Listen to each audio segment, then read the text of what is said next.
Hello friends, welcome to black board channel. ఈ వీడియోలో DEd second year first paper అయిన education in contemporary India వర్తమాన భారతదేశంలో విద్యలోని కొన్ని ఇంపార్టెంట్ టాపిక్స్ని నేర్చుకుందాం.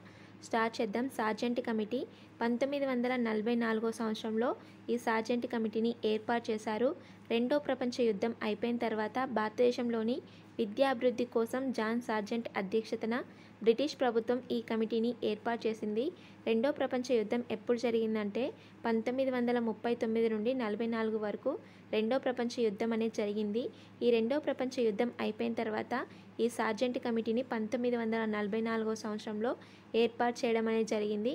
యుద్ధం తర్వాత ఈ కమిటీని ఏర్పాటు చేశారు కాబట్టి ఈ నివేదికను యుద్ధానంతర విద్యా పథకం అని కూడా అంటారు. నెక్స్ట్ ఉర్స్ డిస్పాచ్, దీన్ని 1854 సంవత్సరంలో తీసుకురావడం జరిగింది. దీన్ని విద్యారంగంలో మాగ్నా కార్టాగా పిలవడం అనేది జరుగుతుంది. దేన్ని విద్యారంగంలో మాగ్నా కార్టాగా పిలుస్తారని మల్టిపుల్ చాయిస్ క్వశ్చన్స్ లేదా మీకు ఫిల్ ఇన్ ద బ్లాంక్స్లలో ఉడ్స్ డిస్పాచ్ గురించి అడగవచ్చు. ఉడ్స్ డిస్పాచ్ అనేది 1854 సంవత్సరంలో తీసుకొచ్చారు. దీన్నే విద్యారంగంలో మాగ్నా కార్టాగా పిలవడం అనేది జరుగుతుంది. హంటర్ కమిషన్నే ప్రథమ విద్యా కమిషన్ అని కూడా అంటారు.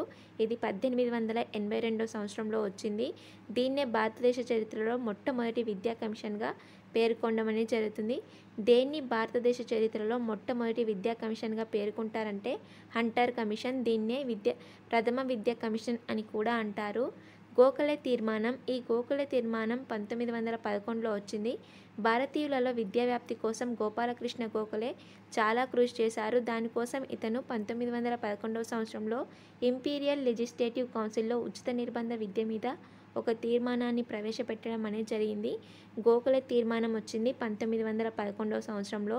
ఇతడు భారతీయులలో విద్యా వ్యాప్తి కోసం 1911 సంవత్సరంలోనే ఇంపీరియల్ లెజిస్లేటివ్ కౌన్సిల్లో ఉచిత నిర్బంధ విద్య మీద ఒక తీర్మానాన్ని ప్రవేశపెట్టడం అనేది జరిగింది.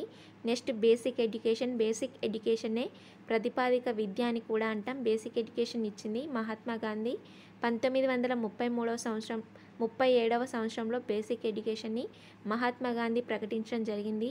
జాతిపిత మహాత్మా గాంధీ 1937లో మహారాష్ట్రలో వార్ధాలో జరిగిన కాన్ఫరెన్స్లో ప్రతిపాదిక విద్య స్వయం సమృద్ధి సాధించడం కొరకు ప్రకటించడం అనేది జరిగింది. దీని యొక్క థీమ్ ఏంటంటే విద్య అనేది స్వయం సమృద్ధిని సాధించడం కొరకు బేసిక్ ఎడ్యుకేషన్ అనే దాన్ని మహాత్మా గాంధీ వార్ధాలో జరిగిన కాన్ఫరెన్స్లో ప్రకటించడం అనేది జరిగింది. మరి ఈ బేసిక్ ఎడ్యుకేషన్ ప్రతిపాదిక విద్య యొక్క ముఖ్యాంశాలు ఏంటంటే విద్యలో శిశువు అనేవాడు కేంద్రంగా ఉండాలి. అంటే ఎడ్యుకేషన్ అనేది చైల్డ్ సెంటర్గా ఉండాలి.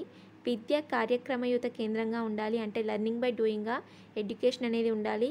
జ్ఞానంలోని ఏకత్వాన్ని అర్థం చేసుకునేలా ఉండాలి. అంటే జ్ఞానాన్ని మనం హోలిస్టిక్ మేనర్లో పిల్లలకి నేర్పించే విధంగా పిల్లవాడు జ్ఞానాన్ని మొత్తంగా తీసుకునే విధంగా ఎడ్యుకేషన్ అనేది ఉండాలనేసి ఇందులో చెప్పడం జరిగింది. విద్యార్థికి పూర్తి స్వతంత్రత కల్పించబడాలి.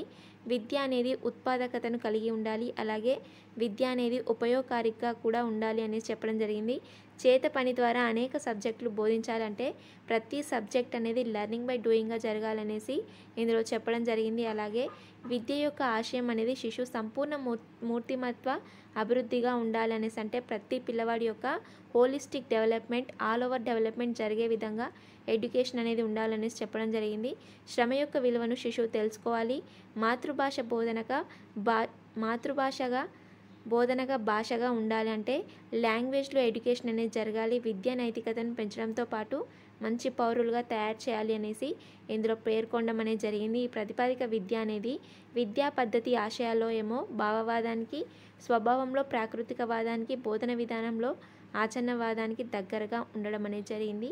ఇవి కొన్ని టాపిక్స్. మీకు ఇవి నచ్చినట్లయితే వీటిపైన first paper, second paper, third paper, fourth paper, fifth paper అన్ని టాపిక్స్ పైన వీడియోస్ చేద్దాం. మీ ఒపీనియన్ కింద కామెంట్ బాక్స్లో చెప్పండి. మీకు ఈ వీడియో నచ్చినట్లయితే లైక్ చేయండి, మీ ఫ్రెండ్స్ అందరికీ షేర్ చేయండి, ఛానల్ని సబ్స్క్రైబ్ చేసుకోండి.